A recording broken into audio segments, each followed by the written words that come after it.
Hello दोस्तों, तो अब स्टार्ट करते हैं हमारा one of the most important chapter PGBP के प्रैक्टिकल क्वेश्चंस। ठीक है, देखो अभी तक जो हमने कवर कर लिया basic concept, residential status and scope of total income. उसके बाद आप सबकी डिमांड आ रही थी कि मैम पहले पीजीबीपी करवा दो, तो आइए स्टार्ट करते हैं। ठीक है, so let's come on the ICAR study material. ठीक है, एक बार निकाल लो भाई सब इलस्ट्रेशन नंबर 1 मेरे साथ साथ ओपन करो इसको। ठीक है, या अच्छा साथ में students one more important thing, अगर आपने अभी तक बेसिक कंसेप्ट्स के और रेजिडेंशियल स्टेटस वाले चैप्टर के क्वेश्चंस नहीं करे हैं ना, तो डिस्क्रिप्शन बॉक्स में मैंने लिंक दे दिया है, आप वहाँ से कवर कर सकते हो। Okay, here it is. So illustration number 1 page number 3.212, एक बार सब ओपन कर लो इसको। ठीक है, mister x a proprietor engaged in manufacturing business furnishes the following particulars। एक मिस्टर एक्स है, उसने आपको एक कुछ इन्फॉर्मेशन दिया है, आइए देखते हैं। ओपनिंग बैलेंस दिया हुआ है प्लांट एंड मशीनरी का एज ऑन 1 अप्रैल 2023। WDV मतलब रिटर्न डाउन वैल्यू दी है as on 31 March 2023 after reducing depreciation 30 lakh. ठीक है, एक new plant and machinery purchase करी and put to use. Purchase तो करी है, करी, साथ में सुन लो मेरी बात कि उसने पुट टू यूज़ यानी उसी टाइम यूज़ करनी भी स्टार्ट कर दी। जब भी वी हैव टू चेक ना कि 180 डेज और मोर के लिए यूज़ हुई है या नहीं सेम फाइनेंशियल ईयर में, सो हमें ये चेक करना होता है कि उसने यूज़ करनी कब स्टार्ट करी नई प्लांट और मशीनरी को परचेज करके। ओके, या सो कब कह रहा है वो 8 जून 2023। ओके, कितने की है? 20 लाख रुपए की।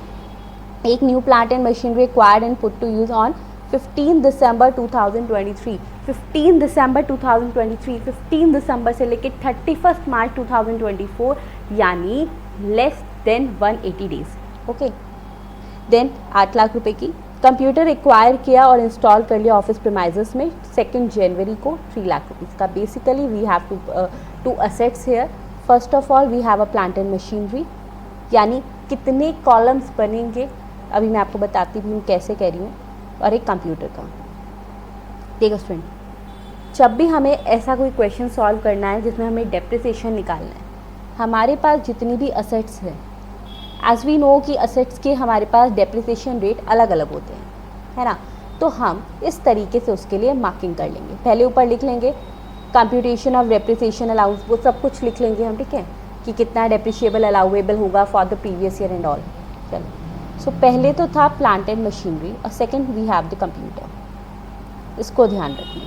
अच्छा, प्लांट एंड मशीनरी पे कितना डेप्रिसिएशन रेट होता है? 15% लिख लो, और कंप्यूटर पे 40%। Is it okay? अच्छा, अब एक बार आ जाओ मैम, डेप्रिसिएशन दो तरीके से लगता है क्या? आओ एक बार देख लेते हैं। इसने कहा है compute the amount of depreciation and additional depreciation। what is the additional depreciation? we have covered in our lectures कि additional depreciation का मतलब होता है जब कोई प्लांट एंड मशीनरी वो नहीं खरीद रहा है, ठीक है, उसको फैक्ट्री में यूज़ कर रहा है, वो सेकेंड हैंड नहीं है, वो कुछ कंडीशंस हमने पढ़ी थी, अगर वो कंडीशन सेटिस्फाई हो रही हैं तो जिस साल उसने प्लांट एंड मशीनरी खरीदी उसको एडिशनल डेप्रिसिएशन भी मिलेगा 20% का।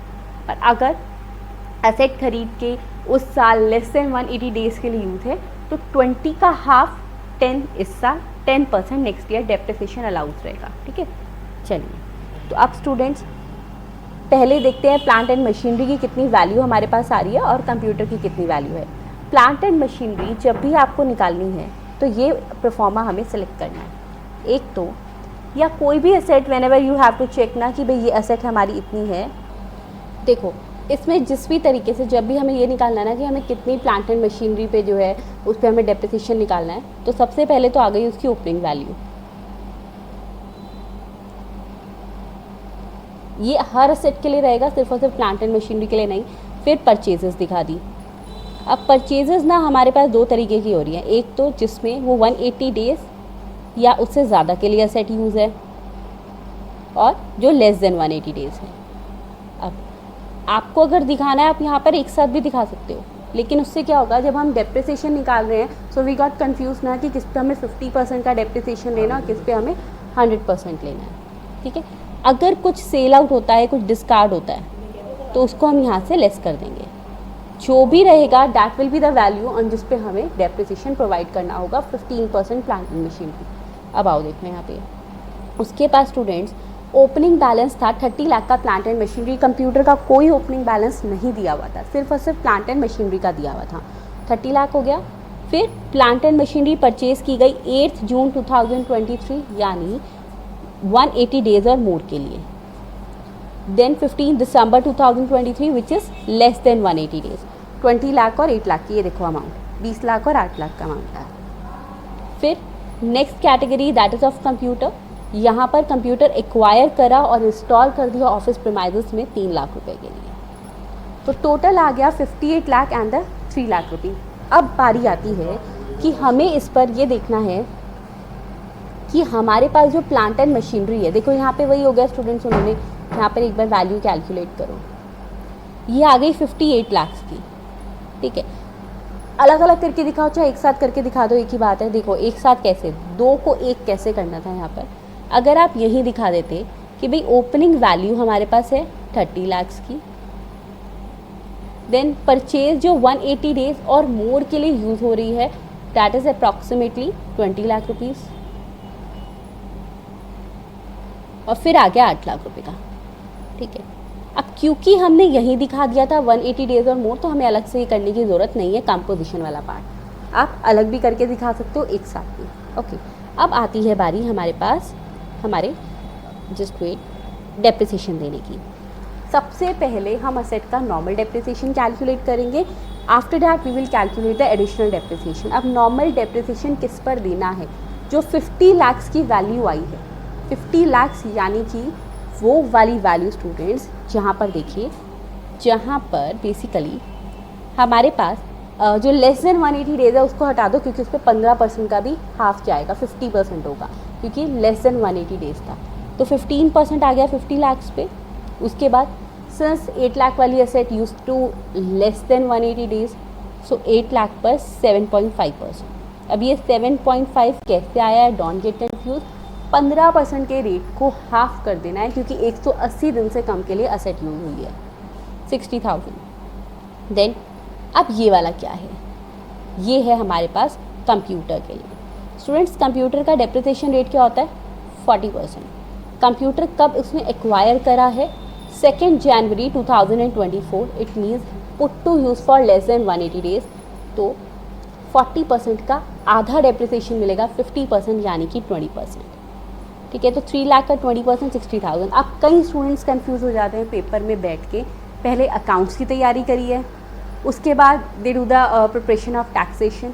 अरे 2 जनवरी निकालो, उसमें जो है डेज, नंबर ऑफ डेज वाला निकाल के डेप्रिसिएशन देना नहीं, वो अकाउंट्स कहता है वैसे ही करो, लेकिन टैक्स के रूल्स डेप्रिसिएशन के लिए अलग हैं। यहाँ पे सेक्शन 32 अप्लाई होता है, जो कि कहता है अगर लेस देन 180 है तो डायरेक्ट 50% जाएगा। ठीक है, हो गया। फिर अब देखो additional depreciation. New plant and machinery which is put to use for more than 180 days. पुराने वाली पे कभी नहीं मिलता है, नए वाली पे एडिशनल मिलता है और हमेशा एक बार। तो 20 लाख का 20% 4 लाख, ये फिक्स्ड रेट है जो प्लांट एंड मशीनरी पे मिलता है। Then 8 lakh rupees because put to use for less than 180 days, so 20% का भी 50-10%। मैम लॉस हो गया, 20 की जगह 10 मिला और ये तो एक ही बार मिलता है।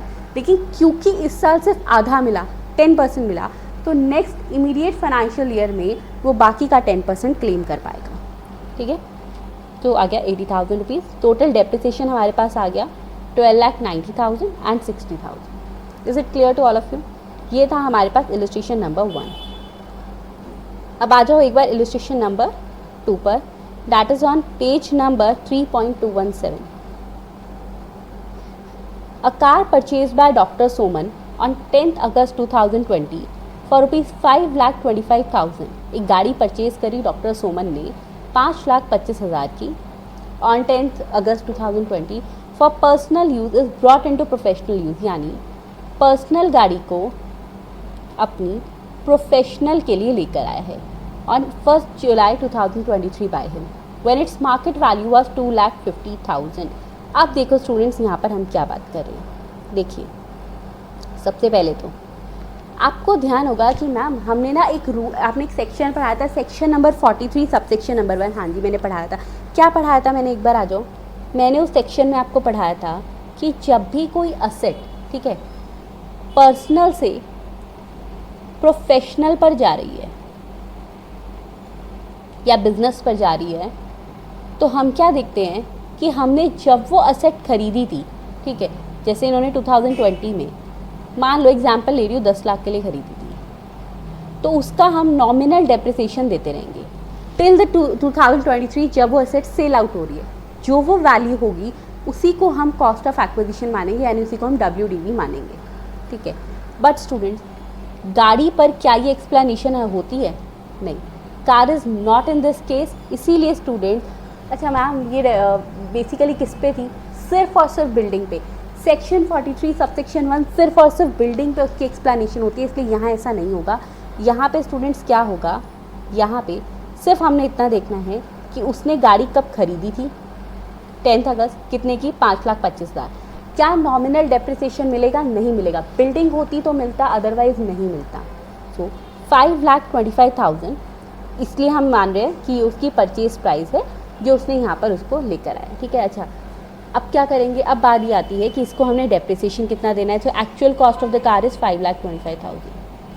You have to write in the examination, चाहे सेक्शन नंबर भूल जाओ, अगर नहीं इतने याद हो पा रहे वैसे याद कर लो, नहीं होता ठीक है।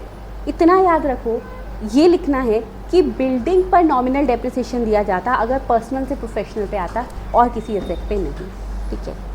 So actual cost of the car is 5,25,000। Student वैसे ये बहुत इंपॉर्टेंट है, सेक्शन 43 याद रखना।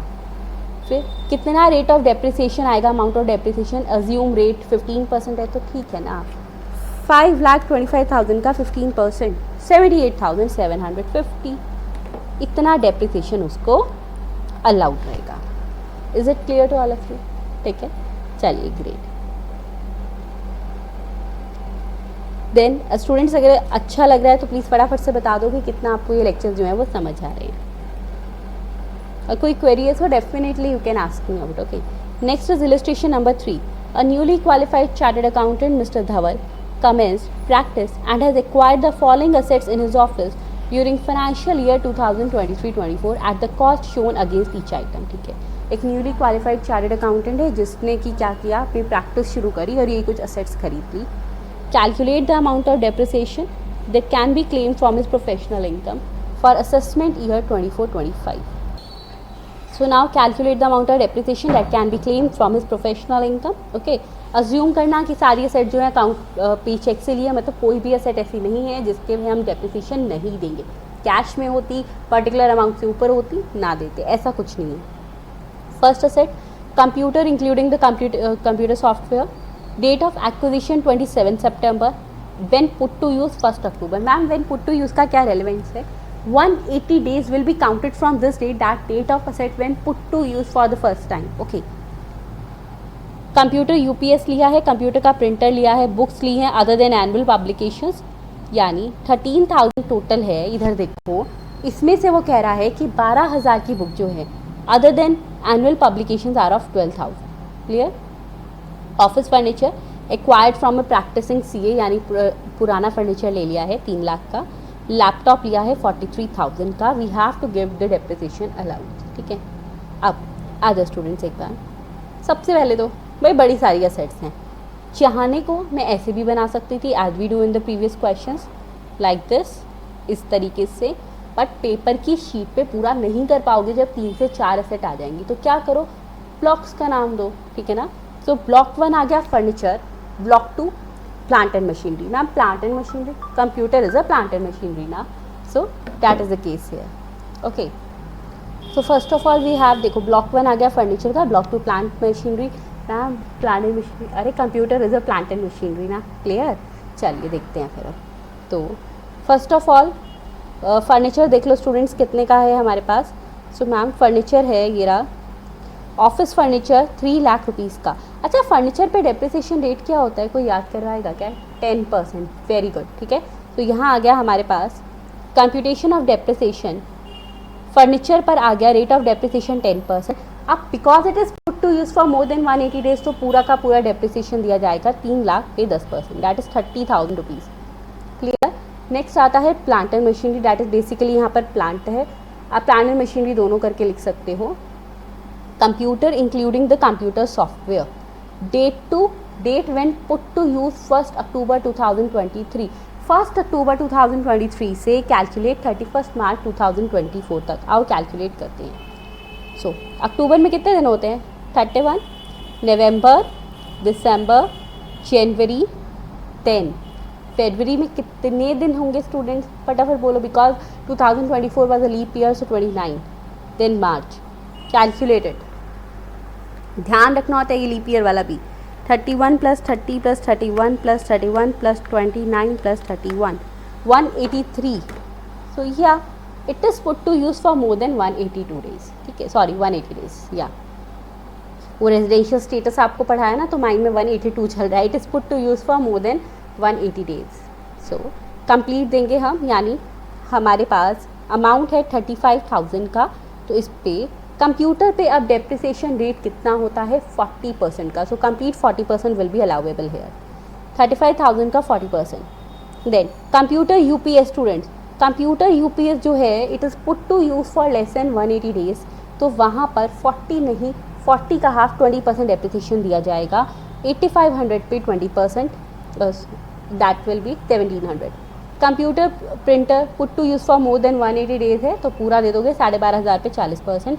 लैपटॉप जो है लेस देन 180 डेज है तो 43,000 20%. ओके, नाउ मैम एक बात तो आपसे ये पूछनी है, क्या मैम लैपटॉप किसी और से ख़रीदा था तो डेप्रिसिएशन, अरे नॉर्मल डेप्रिसिएशन तो पूरा देती, एडिशनल की बात आती तो ना देती, नॉर्मल पूरा. वो तो ये put to use for less than 180 days है, that's why we are providing him the 50% और 40%. ओके, फिर बुक्स पे अदर देन एनुअल पब्लिकेशन, वो सब बातें पुराने थी जब हमने किया था तब भी. अब क्या है, एनुअल हो चाहे एनुअल पब्लिकेशन ना हो, बुक पे स्ट्रेट रेट है 40% का. And as it is used for more than 180 days तो 13,000 इंटू 40% दैट इज़ 5,200. तो टोटल डेप्रिसिएशन 34,500 आ गया. क्लियर है? अब आपने क्या करना है स्टूडेंट, यहाँ पर ये तो हमने एक वर्किंग नोट करके दिखा दिया. अब आपको दिखाना होता है तरीका प्रेजेंट करने का. मैंने तो हर प्लांट को अलग अलग करके दिखाया. Computer put to use for 180 days, more than 180 days, books पे 40, ऐसे नहीं करना. वर्किंग नोट में सब दिखा देना है, बट प्रेजेंट कैसे करते हैं. Computation of depreciation available for assessment year 24-25, block 1 furniture, block 2 plant, और एक साथ लिख दोगे, नीचे लिख दोगे सी वर्किंग नोट बिलो. ठीक है, ऐसे ही मार्क्स मिलते हैं. Block 1 furniture 30,000 and block 2 plant total 34,500, total depreciation available 64,500. Ma'am इससे क्या फ़र्क पड़ता, वर्किंग नोट यहाँ दिखा देते. आपने सुना होगा अरे यार सेम तो करा है बट फिर भी इंस्टीट्यूट ने मार्क्स नहीं दिए. ऐसा नहीं होता, हमारी प्रेजेंटेशन करने में कहीं ना कहीं मिस्टेक रहती है. तो ये प्रेजेंटेशन करने का तरीका है. वर्किंग नोट जितना बड़ा कर सकते हो दिखाओ उसको, बट जो आंसर है उसको टू द पॉइंट दिखाना है. क्लियर? तो हो गया हमारे पास इलस्ट्रेशन नंबर 3 भी. Now come on the illustration number 4. Mister gamma, a proprietor, so he started a business of manufacture of tires and tubes for motor vehicle on 1st January 2023. Manufacturing unit was set up on 1st May 2023. He commences manufacturing operations on 1st June 2023. Okay.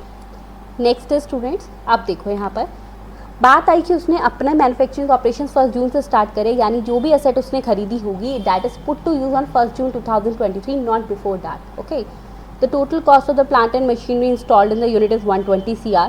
Said plant and machinery includes second hand plant and machinery bought for 20 CR. Now what does it mean or what does it make difference?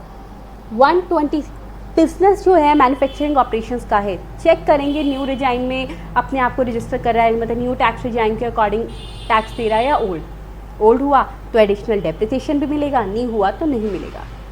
But old हो चाहे नहीं हो, second hand वाली पे तो बिल्कुल नहीं मिलेगा. ठीक है ना, so that makes a difference है. यानी 120 में से 20 CR पे तो नहीं मिलेगा. And the new plant and machinery for scientific research relating to the business of SSC acquired at a cost of 15 CR. Okay, so basically 120 CR की उसके पास प्लांट एंड मशीनरी है. It is put to use on 1st June 2023. Because लिखा नहीं, but you have to understand the reason, क्योंकि उसने जो है बिजनेस ही तब स्टार्ट करा ना, तो उससे पहले how it is put to use घर पे थोड़ी ना कर रहा है ये. इसमें से 3 कैटेगरी हैं. अब 20 CR जो है वो तो second hand plant and machinery है।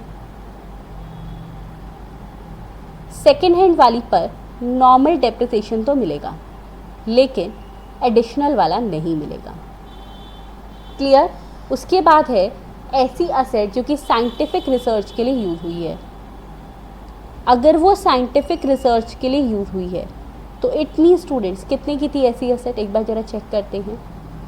15 CR। 15 CR की ऐसी असेट है जो कि साइंटिफिक रिसर्च के लिए यूज़ हुई है। साइंटिफिक रिसर्च यानी इसको सेक्शन 35 में डिडक्शन मिल गई होगी 100%। क्योंकि सेक्शन 35 में डिडक्शन मिल गई है तो यहाँ सेक्शन 32 में इसके लिए कोई सी भी डिडक्शन नहीं है, ना तो नॉर्मल और ना ही एडिशनल, क्योंकि 100% ऑलरेडी उसने डिडक्शन क्लेम कर ली जितनी की असेट परचेज करी। बैलेंस बचा 120 -20 -15 85 CR। 85 करोड़ की असेट ऐसी होगी जिस पर नॉर्मल डेप्रिसिएशन भी मिलेगा और एडिशनल भी मिलेगा। So basically this is the crux of the question. ठीक है, अब इसको प्रेजेंट करते हैं।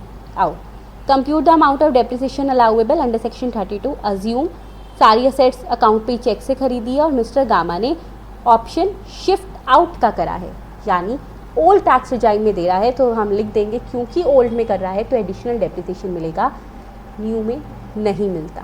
Okay, now students come on it.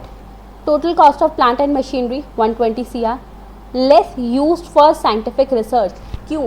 Normal depreciation दे रहे हो, साइंटिफिक रिसर्च वाली पे नहीं मिलेगा, मैंने बताया था। तो 15 करोड़ माइनस कर दिया 105। इस पर नॉर्मल डेप्रिसिएशन दे दो 15% का रेट, ये आ गया 15.75। क्लियर। देन एडिशनल डेप्रिसिएशन 120 में से 20 पे नहीं मिलेगा जो सेकेंड हैंड वाली है, और 15 पे भी नहीं मिलेगा। द रीज़न बिकॉज सेक्शन 35 पे उसको रिडक्शन मिल गई है। तो बैलेंस 85 पे 20% additional depreciation because it is put to use for more than 180 days, तो पूरा 17 करोड़। सो टोटल डेप्रिसिएशन यहाँ आ गया 15.75 normal and 17 is additional, so total is 32.75. I hope सबको अच्छे से क्वेश्चन समझ आ गया होगा। Still if you have any query or any doubt you can definitely ask me out. Okay, next come on the illustration number 5. यहाँ दो students, Mr. A furnishes the following particulars for the previous year 23-24. Compute the deduction allowable under section 35, यानी वही scientific research वाली। अब यहाँ पर उसने ये नहीं कहा कि आप जो है डेप्रिसिएशन कैलकुलेट नहीं है, सेक्शन 35 की डिडक्शन है। ठीक है, अब देखो स्टूडेंट्स, जैसा मैंने आपको वो चार्ट में बताया उसके अकॉर्डिंग क्वेश्चन करते हैं। पहला है amount paid to notified approved Indian Institute of Science Bangalore for scientific research, default tax regime यानी न्यूबल। Paid to any other institute scientific research नहीं मिलेगी, न्यू में नहीं मिलेगी, ओल्ड में होती तो मिल जाती। ठीक है, तो यहाँ पर 1 लाख रुपीज़ की deduction will not be allowed. देखो यहाँ पर पेमेंट फॉर साइंटिफिक रिसर्च, एक मिनट रुक जाइए, here it is, payment for scientific research Indian Institute of Science Bangalore 1 lakh rupees not allowable under default tax regime, नहीं मिलेगी ये डिडक्शन। क्लियर। अब सेक्शन 35 याद रखना ही याद रखना है। फिर मैक्स टू मैक्स ट्राई करो, you have enough time even for the September examination. अगर सबसेक्शन क्लॉज नंबर याद हो पाए तो वेरी गुड, मैं बोलूँगी लिख कर याद करो, नहीं हो पाए तो सेक्शन नंबर तो एटलीस्ट याद रखो और उसका प्रोविज़न, बट गलत मत लिखना। गलत लिखने से अगर आपने प्रोविज़न भी सही करा है तो उसके भी 0 नंबर हो जाते हैं। ठीक है, सेक्शन या सबसेक्शन गलत कभी मत लिखना। Next, amount paid to IIT Delhi for an approved scientific research programme not allowed, क्योंकि किसी और को पे किया, न्यू में अलाउड नहीं होगा। Amount paid to X limited, a company registered in India which has its main object scientific research and development as is approved by the prescribed authority, again it is paid to X limited ना, तो students यहाँ पे भी ये allowed नहीं होगा। ठीक है, नहीं अलाउड होगा। एक्सपेंडिचर इंकर्ड ऑन, अच्छा मैम ओल्ड में अलाउड होगा क्या? जब इसका सेकंड पार्ट करेंगे, हाँ अभी से सेकंड पार्ट करवा रही हूँ टू सेव द टाइम, उसमें तीनों expenditures will be allowable. Expenditure incurred on in house scientific research and development facility as approved by the prescribed authority related to his business. Expenditure incurred खुद से किया है, पे नहीं करा, ये अलाउड होगा अगर कंडीशन सेटिस्फाई हुई। पहला, revenue expenditure on scientific research, क्या ये अलाउड होगा? हाँ, ये अलाउड होगा क्योंकि खुद से किया है।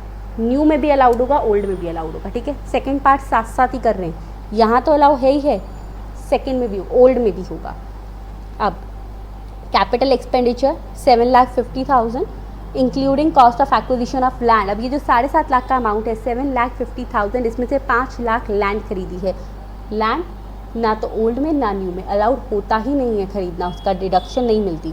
तो 7,50,000 में से 5 लाख रुपीज़ माइनस कर दी, यानी 2,50,000 that will be allowed in both the cases, ठीक है, न्यू में भी और ओल्ड में भी। ये देखो 3 लाख एंड 2,50,000 दोनों अलाउ हुए हैं। इसी तरीके से ओल्ड में भी सिर्फ 2,50,000 ही अलाउ होगा। लैंड एक्वायर कर रहे हो वो किसी में भी अलाउड नहीं रहती under section 35। So total deduction यहाँ आ गई 5,50,000। सिमिलरली ओल्ड में इससे ज़्यादा होगी क्योंकि उसमें जो पहले वाले पॉइंट्स थे वो भी अलाउड हैं as we have covered here, ठीक है। इसी के साथ हमारी 5th इलस्ट्रेशन भी यहाँ कवर आउट होती है।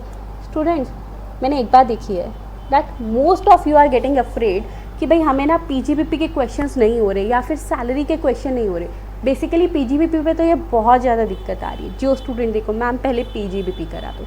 अब इसका तरीका approximately we have 27 to 28 questions ना, एक साथ करा दूँगी नहीं समझ आएगा। तो इसके लिए मैं आपको डेली क्या करने वाली हूँ स्टूडेंट्स, एक काम करते हैं, डेली एट 8:30 PM आपके पास 5 क्वेश्चंस आएंगे जैसे कि आज आए हैं ऑफ पीजीबीपी, ठीक है। आप इस तरीके से करोगे तो कमिंग आप मैम ये तो बहुत टाइम जाएगा, बहुत टाइम ही जाएगा। आप इसके साथ साथ आपके और चैप्टर्स भी चलेंगे जैसे HPS सैलरी वो सब भी करवाऊंगी, GST भी करवाऊंगी। बट पीजीबीपी क्योंकि बहुत ना एक फोबिया आया हुआ है स्टूडेंट्स में, तो उस फोबिया को दूर करने के लिए और सारे क्वेश्चन हैंड रिटन आप प्रैक्टिस भी कर सको, सिर्फ पढ़ना नहीं है लिख के देखना है बाद में। डेली के 5 क्वेश्चन करेंगे 5 to 6 डेज़ में, आप अच्छे से कर पाओगे। अगर कोई स्टूडेंट लास्ट में देख रहा है कि सितंबर एग्ज़ाम्स आ रहे हैं, so you have all the जो है आपके पास सारे लिंक्स हैं, आप उससे सारे क्वेश्चंस भी कर सकते हो, ठीक है। बाद में कोई स्टूडेंट देखेगा तो डिस्क्रिप्शन बॉक्स में आपको सारे लिंक भी मिल जाएंगे, साथ में सब्सक्राइब कर लो तो आपको वैसे ही नोटिफिकेशन आ जाएंगे। Okay, so thank you students, have a nice day. आप ये देख लेना 8:30 PM आज तो कर ही लिया पीजीबीपी, कल स्पीच के 5 क्वेश्चन, 5 इसलिए करवा रही हूँ, इसलिए नहीं कि चलो होगा, हैंड रिटन प्रैक्टिस करनी ही करनी है, तभी फ़ायदा होगा जो मैंने शॉर्ट लिए, ठीक है। सारे क्वेश्चंस कंप्लीट करेंगे। इसके साथ साथ मैम अगला कौन सा चैप्टर करवा रहे हो वो भी बता दो डेफिनेटली। इसके बाद जो हम स्टार्ट करेंगे वो रहेगा सैलरीज। देखो कल एक 8:30 PM पर आएगी, एक जो आपको लेक्चर मिलेगा that will be on 5:30 PM। 5:30 PM पे आपको सैलरीज मिलेगा और 8:30 PM डेली आपको पीजीबीपी मिलने वाला है till we complete our questions, okay. और अगर किसी भी स्टूडेंट को कोई भी डाउट है so definitely you can ask me out. Thanks students, have a nice day and meet me in the next session.